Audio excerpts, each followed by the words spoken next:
கிறிஸ்து சுவிசேஷ ஆலயத்திலிருந்து 5 நிமிட தியானம். தினம் ஒரு வேத வசனத்திற்கு உங்களை அன்போடு கூட நான் வரவேற்கிறேன். இன்றைக்கு நாம் தியானிக்கும்படியான வேத வசனம் 40ஆம் சங்கீதம் 17ஆம் வசனம். நான் சிறுமையும் எளிமையும் ஆனவன், கர்த்தரோ என் மேல் நினைவாய் இருக்கிறார். தேவரீர் என் துணையும் என்னை விடுவிக்கிறவருமாய் இருக்கிறேன். என் தேவனை தாமதியாதேயும். தாவீது இப்படியாக கர்த்தரை நோக்கி சொல்லுகிறார், நான் சிறுமியும் எளிமையுமானவன். கர்த்தர் சிறுமியும் எளிமையும் ஆனவர்கள் மீது விசேஷித்த அன்பை அவர் வைத்திருக்கிறார். அவர்கள் மீது நினைவாய் இருக்கிறார். அவர்களுக்கு துணையாய் இருக்கிறார். அவரை விடுவிக்கிறவமாய் இருக்கிறார். ஒன்று, அவர் மீது நினைவாய் இருக்கிறார். இரண்டாவது, துணையாய் இருக்கிறார். மூன்றாவது, விடுவிக்கிறவராய் இருக்கிறார். எனவே தேவன் தாமதம் பண்ணாமல் நம்மை நடத்துகிற நல்ல ஆண்டவராய் இருக்கிறார். ஏசாயா 41ஆம் அதிகாரம் 17ஆம் வசனம் இப்படி சொல்லுகிறது, சிறுமையும் எளிமையும் ஆனவர்கள் தண்ணீரை தேடி அது கிடைக்காமல் அவர்கள் நாவு தாகத்தால் வரும்போது கர்த்தராகிய நான் அவர்களுக்கு செவி கொடுத்து இஸ்ரவேலின் தேவனாகிய நான் அவர்களை கைவிடாதிருப்பேன். கர்த்தர் நம்முடைய தாகத்தை தீர்த்து செவி கொடுத்து நமக்கு கைவிடாது இருக்கக்கூடிய நல்ல ஆண்டவராய் இருக்கிறாராம். ஆமென். நம்முடைய சூழ்நிலைகளை பார்த்து இறங்குற நல்ல ஆண்டவர்.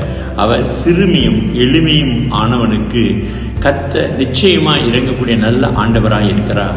அவர்களுடைய நாவு வரும்போது கர்த்தர் அதிக கிடைக்க செய்து அவர்களுக்கு செவி கொடுத்து அவர்களை கைவிடாமல் இருக்கக்கூடிய நல்ல ஆண்டவராய் இருக்கிறார். எரேமியா 22ஆம் அதிகாரம் 16ஆம் வசனம் இப்படி சொல்கிறது, அவன் சிறுமியும் எளிமையனுடைய நியாயத்தை விசாரித்தான், அப்பொழுது சுகமாய் வாழ்ந்தான். அப்படி செய்வதல்லவோ என்னை அறிகிற அறிவு என்று கர்த்தர் சொல்லுகிறார். ஆமென்.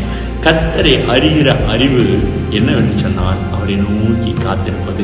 எந்த காரியமானால் கர்த்தரை நோக்கி நாம் காத்திருக்கிற பொழுது தேவன் நிச்சயமாக நம்மை அவர் கண்காணிக்கக்கூடிய, துணையாக இருக்கக்கூடிய, நமக்கு உதவி செய்யக்கூடிய, நம்மை பார்க்கக்கூடிய, நம்மை விடுவிக்கக்கூடிய நல்ல ஆண்டவராக இருக்கிறார். செப்பனியா 3ஆம் அதிகாரம் 12ஆம் வசனம் இப்படியாக சொல்லுகிறது, நான் தேவனாகி கர்த்தர் உன் நடுவில் சிறுமியும் எளிமையுமான ஜனத்தை மீதியாக வைப்பேன். அவர்கள் கர்த்தருடைய நாமத்தின் மேல் நம்பிக்கையாக இருப்பார்கள். ஆமென். வேற நம்புவதற்கு யாருமே இந்த உலகத்திலே நம்பத்தகுந்தவர்களாக இல்லை. யாரை நம்பினாலும் கைவிட்டு போகிற ஜனங்களாக இருக்கிறார்கள். எவ்வளவு நம்பியும் ஒரு பிரயோஜனம் இல்லை. ஆனால் கர்த்தரை நம்புகிறவர்கள் நிச்சயமாகவே செழிப்பை கண்டடைவார்கள்.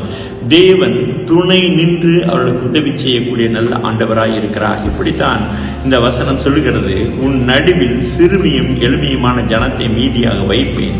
அவர்கள் கர்த்தருடைய நாமத்தின் மேல் நம்பிக்கையாய் இருப்பார்கள். நம்புகிறவர்களை நாம் தேவன் ஒரு நாளும் கைவிடுகிற தேவன் அல்ல. அவர்கள் மேல் நினைவாய் இருக்கக்கூடிய ஆண்டவர் துணை செய்து விடுவித்து அவர் தம்முடைய நாமத்தை மையப்படுத்தக்கூடிய நல்ல ஆண்டவராய் இருக்கிறார். செபிக்கலாமா? மகா இரக்கம் கிருபை நிறைந்த எங்கள் ஜீவனுள்ள நல்ல பிதாவே, ஆண்டவரே, உங்களுடைய சமூகத்தில் எங்களை தாழ்த்துகிற போது, நாங்கள் சிறுமியும் எளிமையுமானவன் என்று சொல்லுகிற போது கர்த்தர் எங்களுக்கு துணை நின்று எங்களை விடுவித்து எங்களை உயர்த்தி வைக்கக்கூடிய நல்ல ஆண்டவராய் இருக்கிறீர். ஆண்டவரே, அதற்காக ஸ்தோத்திரம். ஆண்டவரே, இந்த வேத வசனத்தின்படி இந்த நாளிலே கேட்கக்கூடிய சிறுமியும் எளிமையுமானவர்கள் என்று நினைத்து தங்களை ஒப்புக் கொடுக்கிறவர்களை கர்த்தர் நீர் விடுதலையாக்கும் நாங்கள் ஜெபிக்கிறோம். துணை நிற்க முடியாது நாங்கள் ஜெபிக்கிறோம். பதில் செய்ய முடியாது நாங்கள் ஜெபிக்கிறோம். கர்த்தர் உன்னதத்திலிருந்து கர்த்தர் உதவிகளை அனுப்பித்தரும் நாங்கள் ஜெபிக்கிறோம். இயேசுவின் நாமத்தில் ஜெபிக்கிறங்க ஜீவனில் நல்ல பிதாவே. ஆமென். God bless you. கர்த்தர் உங்களை ஆசீர்வதிப்பாராக. ஆமென்.